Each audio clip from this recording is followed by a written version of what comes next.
Hello everyone, আসসালামু আলাইকুম। Welcome to Naymi cooking house. আজকে আমি আপনাদের জন্য নিয়ে এসেছি সবজি দিয়ে তেলাপিয়া মাছ রান্নার রেসিপিটি আমি খুবই সহজভাবে আপনাদেরকে করে দেখানোর চেষ্টা করেছি। তাহলে চলুন দেখা যাক আজকের রেসিপিটি। এখানে আমি রান্না করার জন্যে কয়েক পিস তেলাপিয়া মাছ নিয়েছি, আর সাথে নিয়েছি সিম, আলু ও টমেটো। সবগুলো সবজি আমি ভালোভাবে কেটে পরিষ্কার পানি দিয়ে ধুয়ে নিয়েছি। এখন মাছগুলো ভেজে নেব। সেজন্য মাছের মধ্যে দিয়ে দিলাম লবণ, হলুদ ও সামান্য পরিমাণে মরিচ গুঁড়া। এখন সবগুলো মশলার সাথে মাছগুলো ভালোভাবে কিছুক্ষণ মাখিয়ে নেব।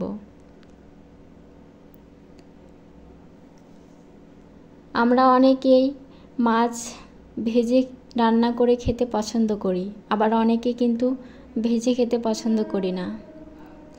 রান্না করার জন্য চুলায় একটি কড়াই বসিয়ে দিয়েছি। এখন এর মধ্যে দিয়ে দিলাম পরিমাণ মতো তেল ভালোভাবে গরম হয়ে গেলে এর মধ্যে দিয়ে দেব একে একে সবগুলো মাছ। তেল ভালোভাবে গরম করে নিতে হবে, নয়তো মাছগুলো ভেঙে যেতে পারে। এখন মাছগুলো আমি উল্টে পাল্টে ভালোভাবে ভেজে নেব। মাছগুলো ভালোভাবে উল্টে দিতে হবে, নয়তো মাছগুলো ভেঙে যাবে। আর এই তো আমি খুবই আলতো হাতে মাছগুলো উল্টে দিচ্ছি। আর কিছুক্ষণ পরে দেখুন এই যে মাছগুলো এরকমভাবে আমি ভেজে নিয়েছি।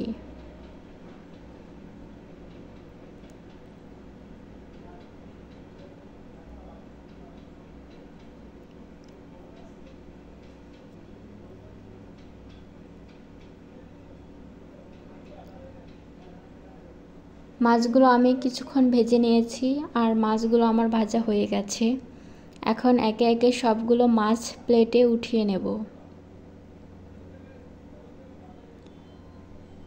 এখন অবশিষ্ট তেলের মধ্যে দিয়ে দেব কেটে রাখা আলু ও সিম। এখন আমি এই আলু ও সিম ভেজে নেব।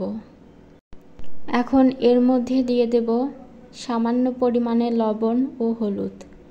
এখন আমি ভালোভাবে সিমগুলো ভেজে নেব। বেশি ভাজার দরকার নেই, হালকা একটু ভাজলেই হবে। আর দেখুন আমি কিছুক্ষণ সিমগুলো ভেজে নিয়েছি। এখন আমি একটি প্লেটে সিমগুলো তুলে নেব। এখন রান্না করার জন্যে কড়াইয়ের মধ্যে পরিমাণ মতো তেল দিয়ে দিয়েছি। এরপরে এর মধ্যে দিয়ে দেব একটি তেজপাতা, কয়েকটি কাঁচামরিচ, পেঁয়াজ কুচি ও এক টুকরো দারচিনি। এখন পেঁয়াজগুলো ভেজে নিয়েছি। এর মধ্যে দিয়ে দিলাম আদা বাটা ও রসুন বাটা।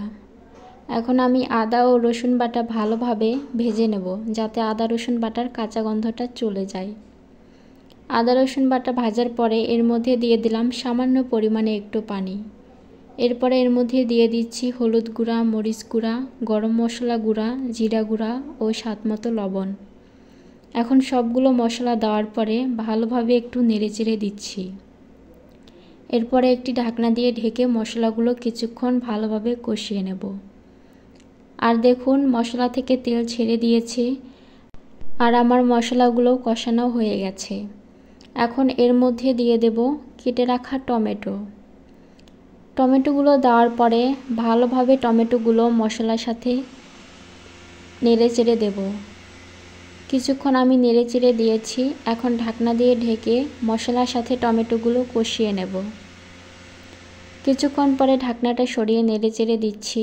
আর দেখুন টমেটোগুলো ভালোভাবে কষানো হয়ে গেছে। এখন এর মধ্যে দিয়ে দেব ভেজে রাখা সিম ও আলু। এখন ভালোভাবে সবগুলো মশলার সাথে নেড়েচেড়ে দিচ্ছি। আর কিছুক্ষণ আমি সিম ও আলু ভালোভাবে নেড়েচেড়ে দিয়েছি। এখন আমি একটি ঢাকনা দিয়ে ঢেকে সবগুলো সবজি ভালোভাবে কষিয়ে নেব। কিছুক্ষণ পরে আবারও ঢাকনাটা সরিয়ে নেড়েচেড়ে দেব। আর দেখুন আমি সবজিগুলো ভালোভাবে নেড়েচেড়ে দিয়েছি। কিছুক্ষণ ভালোভাবে নেড়েচেড়ে দেওয়ার পরে এর মধ্যে দিয়ে দেব সামান্য পরিমাণে একটু পানি। সবজিগুলো আরও ভালোভাবে একটু কষিয়ে নেব, এই জন্য পানিটা দিলাম। পানি দেওয়ার পরে একটু নেড়েচেড়ে দিচ্ছি। নেড়েচেড়ে দেওয়ার পরে আবারও একটি ঢাকনা দিয়ে ঢেকে সবজিগুলো কিছুক্ষণ কষিয়ে নেব। কিছুক্ষণ পরে ঢাকনাটা সরিয়ে দেখে নেব। আর দেখুন যেটুকু পরিমাণে পানি দিয়েছিলাম পানিগুলো শুকিয়ে গেছে